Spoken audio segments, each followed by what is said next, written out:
Welcome to the debate, the symphony of bipolar, from chaos to creative power. Today we analyze the ideas from the book The Rhythmic Mind, navigating bipolar disorder with resilience and purpose. And we really are stepping into a profoundly complex arena today. I mean, we're looking at bipolar disorder not just as a clinical diagnosis that sits quietly on a medical chart. Right, not just a label. Exactly. It's a massive, all-encompassing life challenge. We're talking about an experience marked by, seismic, unpredictable shifts in mood, energy, and concentration. This ranges from the extreme, sometimes physically dangerous highs of mania, all the way down to the crushing, paralyzing lows of depression. Yeah, and the diagnostic landscape we are dealing with here is intensely complex. It's not a monolith. You have bipolar I, which is characterized by full-blown manic episodes that often involve psychosis. Which can absolutely require hospitalization. Yes, frequently. And then you have bipolar II, defined by hypomania, so a less extreme high, but paired with prolonged, incredibly debilitating major depressive episodes. Not to mention cyclothymic disorder. Right, which involves numerous periods of hypomania and depressive symptoms cycling over years. I mean, it is a profound internal unraveling, and it usually strikes right in the prime of life, often between the ages of 20 and 25. Completely derailing a person's foundational years, which I think sets up the central tension of our discussion perfectly. The proposal here is that highly structured, self-directed cognitive and behavioral methods can truly transform the chaos of bipolar disorder into a harmonious, purpose-driven life. A powerful idea. Sure, but I will be arguing that expecting a patient to actively conduct their brain through rigorous daily habits is frankly an overly optimistic, unrealistic burden, one that carries severe risks for those dealing with a heavy biological condition. And I will defend the logic and the transformative power of these practical strategies. I'm arguing that they provide the exact necessary scaffolding to move an individual from passive suffering to active, empowered resilience. Well, let's start right at the foundation of my skepticism then. When we look at bipolar disorder, we are looking at a condition with a massive, undeniable biological component. I mean, the genetic factors alone account for roughly 70 to 90% of the risks. Oh, absolutely. It's a staggering biological predisposition. Right. We aren't just talking about someone having a sensitive personality. We are dealing with fundamental, measurable alterations in brain architecture. Yes, it's biological at its core. Right, and the biology is undeniably the bedrock of the condition. I mean, no one is arguing that this is just a mindset issue. But that's exactly why I'm so concerned with the frameworks we're evaluating today. The expectation here is that a patient can actively conduct their own brain through rigorous daily journaling, constant mindfulness, complex mood tracking. To me, that is an unrealistic burden. I think burden might be the wrong word, but go on. Well, I worry deeply that these proposals risk inducing severe self-blame. Think about what happens when the biological realities of a manic or depressive episode override these cognitive coping mechanisms. Which, to be fair, they will at some point. They absolutely will. And then the individual might look at their perfectly color-coded mood chart and feel they just didn't try hard enough. I have to question if this level of hypervigilance actually works in the long run. Or if it just sets an impossible behavioral standard against a neurochemical tsunami, right? Precisely. I see why you think that. And the risk of self-blame is a very real clinical concern. But I come at it from a completely different way. These methods absolutely do not replace biology. But they demand so much cognition. They do, but they are meticulously designed to work intimately alongside the biology. The framework utilizes this concept of mindsight. Essentially, it's the brain's ability to perceive its own internal workings. Observing yourself in real time. Right. It's developing an integrated sense of self by observing your internal experiences, your thoughts, your feelings, with objective clarity rather than immediate reactivity. You are training the prefrontal cortex to observe the amygdala without being hijacked by it. But doing that in isolation. Which is exactly why this isn't a solo endeavor. The methodology insists on building an orchestra of support. You have a psychiatrist to manage the biological foundation with mood stabilizers or atypical antipsychotics. Okay, so the meds are still the baseline? Absolutely. You have a CBT therapist to guide the cognitive restructuring, and you have peer support networks. When you have that multidisciplinary foundation, the individual gains crucial agency. I guess I'm hung up on the execution. Well, these proposals are highly effective, specifically because they focus on identifying early warning signs within what we call a therapeutic window. It's about empowering the person to intervene before the biological cascade turns into that neurochemical tsunami you mentioned. Okay, let's pause there and critically examine this core mechanism, because I'm looking at the viability of cognitive behavioral therapy, or CBD, and this concept of mindsight during an actual mood shift. The proposal leans heavily on the classic CBT thought record framework. Yes, and the logic behind the thought record is incredibly robust because it forces a pause between a stimulus and a response. It meticulously breaks down a situation. Give me an example. Let's say a friend cancels dinner. You identify the automatic thought. They hate me, everyone abandons me. You rate the intensity of your emotions from 0 to 100%. Then, you list the objective evidence for and against that thought. Which takes time and focus. It does. Finally, you create an alternative balanced thought. They are just busy at work. By doing this, a person can intercept cognitive distortions like all-or-nothing thinking, where a minor setback is viewed as a total catastrophe. Or overgeneralization. Exactly. Catching those distortions early stops them from acting as accelerants to a mood episode. That is a fascinating psychological mechanism. And, for general anxiety or mild depression, it works wonders. But I have to ask, is this actually realistic in the heat of the moment for someone with bipolar disorder? I'd argue it is, with practice. Let me give you an analogy. Asking someone who is experiencing the early fiery sparks of hypomanic racing thoughts or the heavy suffocating fog of clinical depression to objectively sit down and fill out a 7-step spreadsheet. Well, a thought record isn't exactly It essentially is. It is like asking someone to do complex algebra while their house is catching fire. That's a vivid analogy, but I think it misrepresents when the tools are actually deployed. Let me finish the thought, because the neurobiology backs up the analogy. One of the core cognitive distortions you just referenced in CBT is emotional reasoning, the belief that because something feels profoundly true, it must be objectively true. Right, treating feelings as facts. Yes. And in a bipolar mood shift, the brain is flooded with dopamine or depleted of serotonin. The amygdala is firing on all cylinders, drowning out the prefrontal cortex. So if the brain is currently flooded with emotional reasoning due to a pure biological shift, how can that exact same brain successfully analyze itself? Because they aren't starting from scratch in that moment. But its analytical tools are fundamentally compromised by the illness itself. The hardware you need to run the software is broken. I completely agree that you cannot analyze the hardware with broken hardware at the peak of an episode, but have you considered the timing of the intervention? You don't learn the algebra during the fire.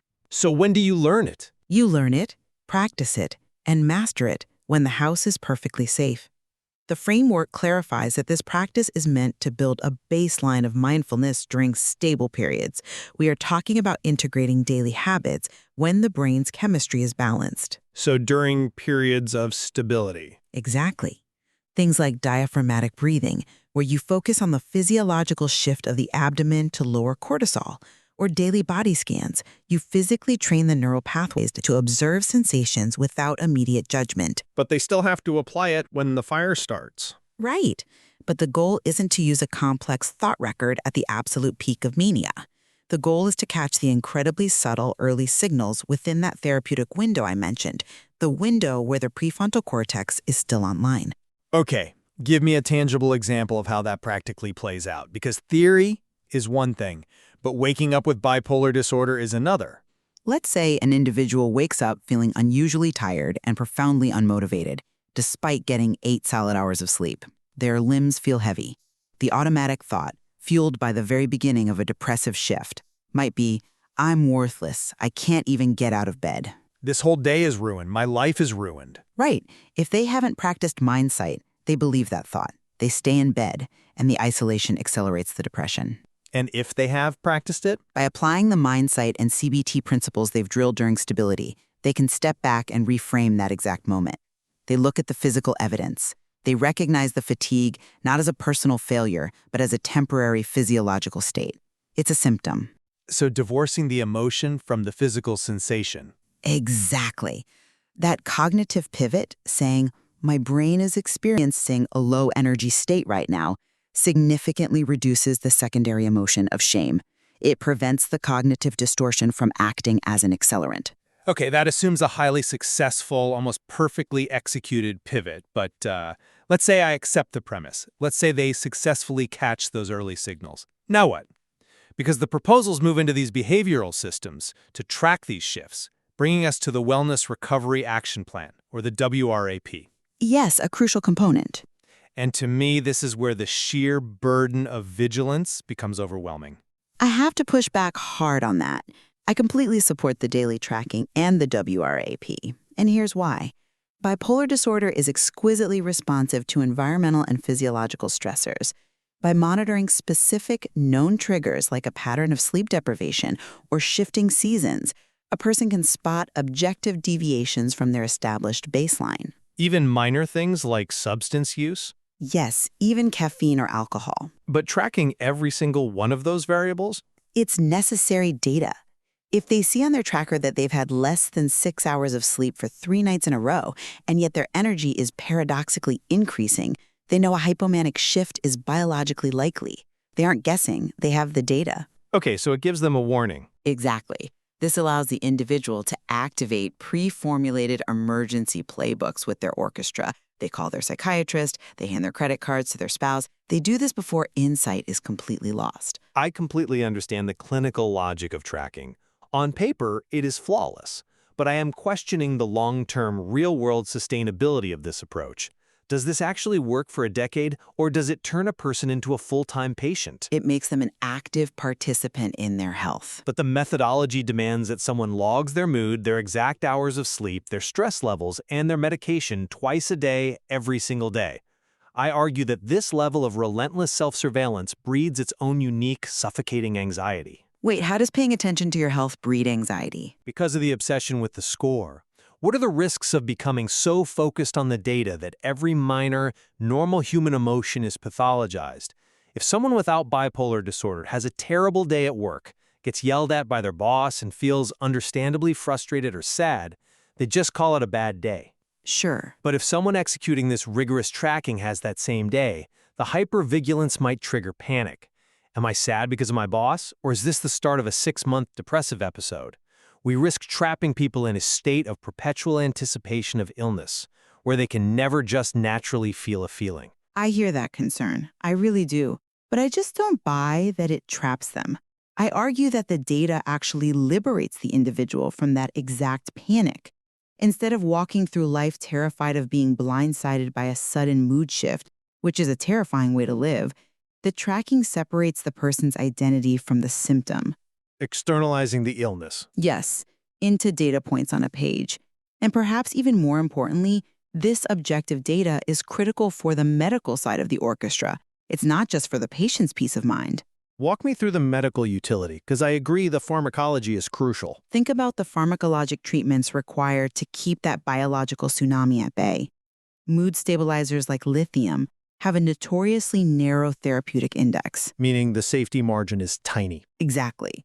The difference between a dose that effectively prevents mania and a dose that causes severe kidney and thyroid toxicity is incredibly small.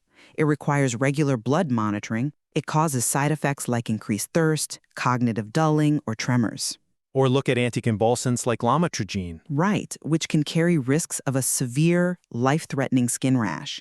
Atypical antipsychotics deeply impact metabolic systems, risking weight gain and diabetes. The side effect profiles are heavy, I grant you that.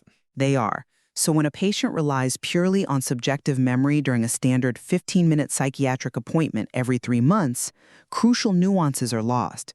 If the doctor asks, "How have you been?" and the patient says, "Fine, but a little tired," the doctor has nothing to work with. I see. Daily tracking provides objective historical data regarding medication efficacy and specific side effect timelines. It allows for precise, informed adjustments rather than dangerous guesswork. The RAP is simply an emergency playbook designed when the person is completely well, specifically so they don't have to make complex, nuanced decisions when their clarity is compromised. That's separation of identity from illness, and the utility of the data for the psychiatrist. That is a very strong point, I'll grant you that. Externalizing the data makes the medical intervention safer. But this leads directly to what I consider the most controversial and frankly dangerous proposal in this entire framework. Finding cadence? Yes, the concept of adaptive purpose, where the extremes of the disorder are supposedly utilized to forge a purpose-driven life. I see this as a profound paradigm shift in how we view the condition.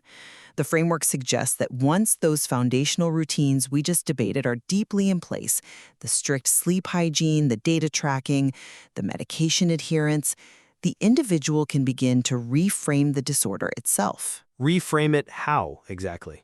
By acknowledging that the heightened energy and the rapid associative thinking of hypomania can actually be channeled into innovative problem-solving or focused artistic endeavors.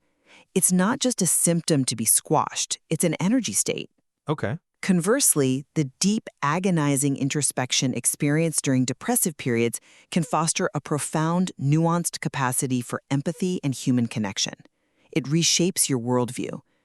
This reframes the disorder from being purely a biological deficit into a potential catalyst for character development and advocacy. And what are the risks here? Because to me, they are glaring. I must strongly challenge this as a potentially dangerous romanticization of a severe psychiatric illness. Let's be precise with our clinical definitions and the biology behind them. Hypomania isn't just extra energy. No, it's not. It is characterized by impulsivity, grandiosity, a severely decreased need for sleep, and a total lack of regard for consequences. This is driven by surges of dopamine and norepinephrine that impair executive functioning. Isn't it profoundly risky to encourage an individual to view that specific neurochemical state as a source of creative power? It's not about encouraging the state to happen. But if you tell someone their hypomania makes them a better artist or a more innovative thinker, does this advice inadvertently encourage individuals to lean into dangerous escalating states to harness their creativity? We know for a fact that hypomania can rapidly escalate into full-blown mania with psychosis if left unchecked. Right, which is terrifying. The brain is literally on fire. If you tell them to use the fire to forge their purpose, rather than immediately utilizing their orchestra to put the fire out, you are risking their entire life, their finances, their relationships, their physical safety. That is a crucial, vital warning, and I agree completely that romanticizing untreated illness is devastating. But that is fundamentally not what this methodology proposes. The framework strictly, inextricably pairs intentional channeling with foundational routines. So they have to have the basics down first. Absolutely. It does not advocate inducing these states, stopping medication to chase the high, or ignoring the RAP. It operates on a very realistic, somewhat sobering premise. Even with the best medication, the best tracking, and the best therapy, breakthrough symptoms and mood shifts will occasionally occur. The proposal is about acceptance and redirection when the dam breaks, not breaking the dam on purpose. So let's walk through the hypothetical. If a shift occurs despite strict compliance with treatment, what is the actual protocol? If an individual feels the energy of hypomania rising despite taking their lithium and maintaining their sleep hygiene, the instinct is often sheer terror. They think, oh no, my life is about to fall apart again. And that panic creates a stress response that actually fuels the episode. A vicious cycle. Yes. So this framework says, first, you contact your doctor. Second, you adjust your RAP protocol. But third, while you wait for the medication adjustment to take effect, you can safely redirect that excess, buzzing energy into a highly structured creative outlet, rather than letting it manifest as destructive impulsivity, like gambling or reckless driving. So you put a boundary around the fire. Exactly. It's about not fearing the mechanics of your own mind. It acknowledges that the very qualities that make bipolar disorder so challenging, the sheer intensity, the emotional depth, the rapid processing, can be sources of extraordinary insight, but only when managed with extreme intention and self-compassion within that safety container. That's an interesting point, though I would frame it differently. The danger lies in the seductive nature of the hypomanic state. Dopamine feels incredibly good. It really does. The line between a structured creative outlet and a grandiose obsession is incredibly thin when your brain is actively rewarding you for manic behavior. If the framework relies on the patient having the self-awareness to channel the energy safely while their brain is telling them they are invincible, we circle right back to my initial critique. You think it demands too much control. It demands an immense, perhaps entirely unrealistic, level of executive control from a brain experiencing a biological storm. But that is exactly why the multidisciplinary team, the orchestra, is non-negotiable. The patient isn't making the judgment call on whether the hypomania is safe all by themselves. They're cross-referencing their mood charts with their CBT therapist, their partner, and their psychiatrist. So the team is the guardrail. The channeling happens within a container of profound external observation. It's highly adaptive. It says, I have this energy right now. My team knows. We are monitoring it. While it is here, I will use it to paint in my studio rather than leaving the house at 3 a.m. to make a reckless investment. It transforms the narrative from one of victimhood to one of profound self-authorship. Let's pull these threads together. We have examined a deeply structured, self-directed methodology for managing one of the most complex mental health conditions known to medicine. My perspective remains grounded in severe caution. Understandably. While these cognitive and behavioral strategies, the thought records, the twice-daily tracking, the emergency playbooks of the WRAP, are clearly well-intentioned and logically sound on paper, the practical execution demands an exhausting, relentless level of self-monitoring. It is a lot of work. For a condition driven by powerful genetic and biological currents, relying so heavily on the individual's compromised executive function to maintain this scaffolding feels fragile. If you're listening to this and thinking, there's no way I could journal twice a day while severely depressed, you are not alone. That's exactly the friction we're highlighting. We must be incredibly careful not to set expectations that lead to devastating self-blame when the biology inevitably overpowers the behavioral tools. And my summary is that these very tools, as exhausting as they may initially seem, are what provide the crucial scaffolding to survive those biological currents. The tracking, the mindfulness, the cognitive restructuring, they do not cure the illness. Nobody is claiming they rewrite your DNA. Right. But they transform the experience of the illness. They explain the why and the how of the shifts. They give the individual the specific, actionable steps needed to intercept episodes early, to communicate highly accurate data to their medical providers, and ultimately to integrate their unique, intense neurobiology into a deeply purposeful life. It moves them from being passive recipients of a terrifying diagnosis to active, empowered conductors of their own well-being. I think where we fundamentally converge today, despite our differing views on the burden of these methods, is on the absolute necessary of the external framework. Managing bipolar disorder is undeniably not a solo endeavor. Absolutely not. Building that multidisciplinary support team, the psychiatrist, the therapist, the educated loved ones, and establishing clear, actionable boundaries and crisis plans is essential, regardless of whether you use a complex tracking app or just basic check-ins. Absolutely. The biological foundation must be managed medically, and the psychosocial environment must be structured securely. You cannot think your way out of a chemical imbalance, but you can structure your life to manage it safely. As we apply a critical filter to the methods we've discussed today, my final assessment is that they should be approached with caution and highly realistic expectations. They are valuable tools, but they are not impenetrable shields. Patients should be warned about the fatigue of hypervigilance, and doctors should check in on the anxiety that tracking itself might cause. And I would frame them as an absolute must-try toolkit for anyone seeking agency over a diagnosis that frequently, violently strips it away. These strategies represent a concrete, evidence-based pathway to reclaiming control. It takes work, yes, but the payoff is a deeply purposeful, vibrant life. Analyzing these mechanisms truly illuminates the sheer, staggering complexity of the human mind. The interplay between our genetics, our environment, our neurotransmitters, and our conscious will is profound. We leave it up to you, the listener, to weigh the practical efficiency of these tools. Consider how they might apply in the real world, whether for yourself or someone you love. We return to where we began. The mind is an orchestra, capable of both overwhelming dissonance and breathtaking harmony. The challenge, and perhaps the lifelong work, lies in how we choose to wield the baton.